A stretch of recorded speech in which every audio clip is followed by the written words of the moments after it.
அதன் மூலமாக நமக்கு ஏற்படும் வேலைவாய்ப்புகள் என்ன என்பதை பற்றி இன்றைய ஆலோசனை நேரத்தில் தெரிந்து கொள்ளலாம்.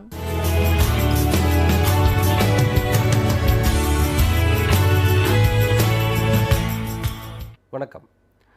இந்த ஆலோசனை நேரம் நிகழ்ச்சியின் மூலமாக நம்ம கல்வி மற்றும் வேலை வாய்ப்புக்கான வாய்ப்புகள் என்னென்ன இருக்குது, அந்த வேலை வாய்ப்புகளை சரியான முறையில் பயன்படுத்தி கொண்டு வாழ்க்கையில் முன்னேற வேண்டுமானால் அதுக்கு என்ன செய்யணும் அப்படிங்கிற விஷயங்கள் குறித்து நாம் இதில் பேச போகிறோம். இப்போ இந்த காலகட்டத்தில் பார்த்திங்கன்னா கல்வி கற்கக்கூடிய எல்லா இளைஞர்களுக்கும், பட்டப்படிப்பு படித்து கொண்டிருக்கக்கூடிய இளைஞர்களாகட்டும் அல்லது பள்ளி மாணவர்களாகட்டும், எல்லாருக்குமே வாழ்க்கையில் நாம் என்ன ஆக போகிறோம், வாழ்க்கையில் நமக்கு என்ன மாதிரியான கெரியர் செட் ஆக போகுது அப்படிங்கிற விஷயம் குறித்த ஒரு தொலைநோக்கு பார்வையும் சில நேரங்களில் சில பேருக்கு சில கவலைகளும் நிறையவே இருக்குது. இதில் பெற்றோர்களும் பார்த்திங்கன்னா அதில் நிறைய ஆர்வம் காட்டுறாங்க. நிறைய பெற்றோர்களுக்கு பள்ளி பருவத்திலேயே என்னுடைய மகனை அல்லது மகளை நான் என்ன மாதிரியான வாழ்க்கை முறைக்கு, என்ன மாதிரியான ஒரு கெரியருக்கு நான் தயார்படுத்தணும், அப்படி அந்த கெரியரை அவங்களுக்கு சூஸ் பண்ணி கொடுக்கறதுக்கு நான் என்ன செய்யணும், அப்படி ஒரு கெரியர் அவங்க சூஸ் பண்ணிட்டாங்கன்னா அந்த கெரியர் அவங்க கோல் அப்ஜெக்டிவை அச்சீவ் பண்ணுறதுக்கு அவங்க என்ன மாதிரியான விஷயங்களை கற்றுக்கணும், என்ன மாதிரியான டெக்னிக்ஸு அல்லது நாலெட்ஜ், அறிவு சார்ந்த விஷயங்கள் எதெல்லாம் நான் செய்யணும் அப்படிங்கிற மாதிரியான கேள்விகள் நிறைய இருக்குது. அந்த கேள்விகளுக்கு விடையளிக்கும் ஒரு விதமாகத்தான் இந்த ஆலோசனை நேரம் நிகழ்ச்சி உங்களுக்கு இருக்க போகுது. இன்றைக்கு நான் என்ன சொல்ல போகிறேன் உங்களுக்கு அப்படின்னு சொன்னால், முதல்ல நாம் மத்திய பணியாளர் தேர்வாணையம், அதாவது நாம் டிகிரி லெவல் ஸ்டூடெண்ட்ஸ், அதாவது பட்டப்படிப்பு படித்த அல்லது பட்டப்படிப்பு படித்து கொண்டிருக்கிற மாணவர்களுக்கான வேலைவாய்ப்புகள் பற்றி முதல்ல பேசுவோம்.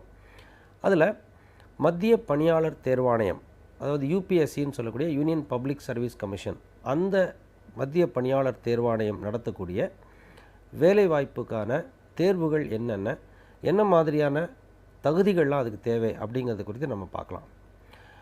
முதல்ல யூபிஎஸ்சி நடத்தக்கூடிய அந்த மத்திய பணியாளர் தேர்வாணையம் நடத்தக்கூடிய தேர்வுகளில் மிகவும் முதன்மையானது, ரொம்ப பாப்புலராக இருக்கக்கூடிய விஷயம் என்னன்னு சொன்னிங்கன்னா ஐஏஎஸ் தேர்வுகள்னு சொல்லக்கூடிய கம்பைன்டு சிவில் சர்வீசஸ் எக்ஸாமினேஷன் அப்படிங்கிறது.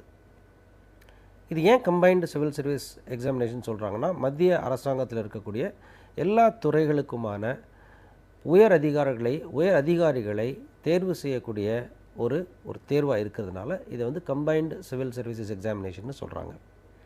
இது போக மத்திய பணியாளர் தேர்வாணையம் என்னத்துக்கெல்லாம் வேறு எந்த எக்ஸாம் நடத்துதுன்னு கேட்டிங்கன்னா, இந்தியன் ஃபாரஸ்ட் சர்வீஸ், அதாவது மத்திய சுற்றுச்சூழல் துறை அமைச்சகத்தில் இருக்கக்கூடிய அந்த வனம் மற்றும் வன பாதுகாப்பு அதிகாரிகள், அந்த அதிகாரிகள் இருக்கக்கூடிய ஐஎஃப்எஸ், இந்தியன் ஃபாரஸ்ட் சர்வீஸ்னு சொல்லக்கூடிய அந்த அகில இந்திய பணி, ஆல் இண்டியா சர்வீஸ்க்கான தேர்வு நடத்துது.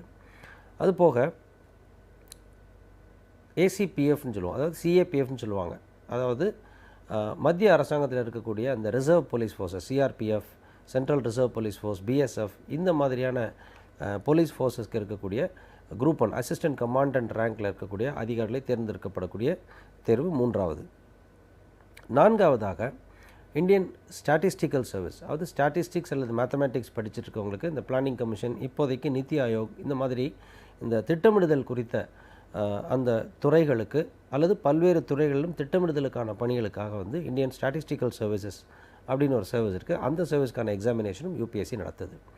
அதே மாதிரி இந்தியன் எக்கனாமிக் சர்வீஸ், அது பொருளாதார பணின்னு சொல்லுவோம். அது இந்தியன் எக்கனாமிக் சர்வீஸுங்கிறது எல்லா துறைகளிலும் இருக்கலாம், அல்லது மினிஸ்ட்ரி ஆஃப் காமர்ஸில் அல்லது கார்ப்பரேட் அஃபேர்ஸில் அதிகாரிகளாக இருக்கலாம். அதே மாதிரி இந்தியன் இன்ஜினியரிங் சர்வீஸ், இது டெக்னிக்கல் சர்வீசஸ் கீழே வரும். Railway engineering service, military engineering service அப்படின்னு சொல்லி ரயில்வே துறையில் அல்லது பாதுகாப்பு துறையில், இராணுவத்தில், இங்கெல்லாம் இன்ஜினியர்ஸை எடுக்கிறதுக்காக இந்தியன் இன்ஜினியரிங் சர்வீஸ்ங்கிற எக்ஸாமினேஷன் நடத்துகிறாங்க. அதே மாதிரி புவியியல் துறையில் இந்தியன் ஜியாலஜிஸ்ட் எக்ஸாமினேஷன் நடத்துகிறாங்க. இது எல்லாமே குரூப் 1 ரேங்கில் இருக்கக்கூடிய, மத்திய அரசாங்கத்தில் வரக்கூடிய குரூப் ஏ தொகுதி 1 அப்படின்ற பிரிவில் வரக்கூடிய உயர் அதிகாரிகளை தேர்ந்தெடுக்கக்கூடிய ஒரு பணியாகும். அதாவது நீங்கள் இதெல்லாம் இந்த துறை அதிகாரிகள், அதாவது இந்த தேர்வின் மூலமாக தேர்ந்தெடுக்கப்படக்கூடிய அதிகாரிகள் தான் பார்த்திங்கன்னா அந்த துறைகளில் துறை தலைவர்களாகவும் அந்த துறையை வழிநடத்தி செல்லக்கூடிய தலைவர்களாகவும் இருப்பாங்க. ஸோ அதனால தான் இந்த தேர்வுகள் எல்லாமே பார்த்திங்கன்னா மத்திய அரசாங்கத்தில் ஒரு முக்கியமான தேர்வுகளாக கருதப்படுகிறது. அண்ட் இந்த தேர்வுகளுக்கு தயாராகும் முறை குறித்து நம்ம சப்சிக்வெண்ட்டாக பார்க்கலாம். அது போக இந்த தேர்வுகளுக்கு என்னென்ன மாதிரி எலிஜிபிலிட்டிஸ் இருக்குங்கிறதையும் பார்க்கலாம். இது தவிர யூபிஎஸ்சி வந்து நடத்தக்கூடிய வேறு சில தேர்வுகள் அப்படின்னு பார்த்தீங்கன்னா ரொம்ப முக்கியமான தேர்வு வந்து சிடிஎஸ் அண்ட் என்டிஏ எக்ஸாம், அதாவது combined defence services exam and NDA exam அப்படின்னு சொல்லக்கூடிய 2 தேர்வுகள். அது வந்து இராணுவத்திற்கு இராணுவ அதிகாரிகளை உருவாக்குவதற்கான அதிகாரிகளாக போய் சேருவதற்கான 2 பணிகள் இருக்குது. இதில் முதன்மையாக நம்ம இந்த தேர்வுகள் எல்லாம் என்னென்ன, அந்த பணிகள் என்னென்ன, அது குறித்த விஷயங்கள் நம்ம பேசுறதுக்கு முன்னாடி ஒவ்வொரு தேர்வை பற்றியும் தனித்தனியாக தேர்ந்தெடுத்து பேசலாம். அதில் முதன்மையாக நாம் எடுத்துக்கிற ஒரு விஷயம் என்னன்னு சொன்னால், அந்த ஐஏஎஸ் தேர்வுகள்னு சொல்லக்கூடிய கம்பைன்டு சிவில் சர்வீசஸ் எக்ஸாமினேஷன் தேர்வுகளை முதல்ல எடுத்துக்கலாம். இந்த கம்பைன்டு சிவில் சர்வீசஸ் எக்ஸாமினேஷன் அப்படிங்கிறது வந்து 1979ஆம் ஆண்டிலிருந்து 3 படிநிலைகளில் நடக்குது. அந்த 3 படிநிலைகளில் அது நடக்கும்போது அதற்கான எலிஜிபிலிட்டி க்ரைட்டீரியா எப்படி வரும் அப்படின்னா, முதல்ல ஒரு டிகிரி இருக்கணும். அதாவது ஏதோ ஒரு பல்கலைக்கழகத்தில் வழங்கப்பட்ட அங்கீகரிக்கப்பட்ட ஒரு பல்கலைக்கழகத்தினுடைய ஒரு பட்டப்படிப்பு இருக்கணும். இந்த பட்டப்படிப்பு மட்டுமே போதுமானது. மினிமம் மார்க்ஸ் அதெல்லாம் வந்து யூபிஎஸ்சி ஃபிக்ஸ் பண்ணல, சொல்லவும் மாட்டாங்க. இந்த பட்டப்படிப்பு இருந்தாலும் போதும், அல்லது பட்டப்படிப்பில் வந்து ஒரு ஃபைனல் இயரில் இருக்கக்கூடிய இறுதி ஆண்டில் இருக்கக்கூடிய மாணவர்களும் இதுக்கு எலிஜிபிளாக இருப்பாங்க.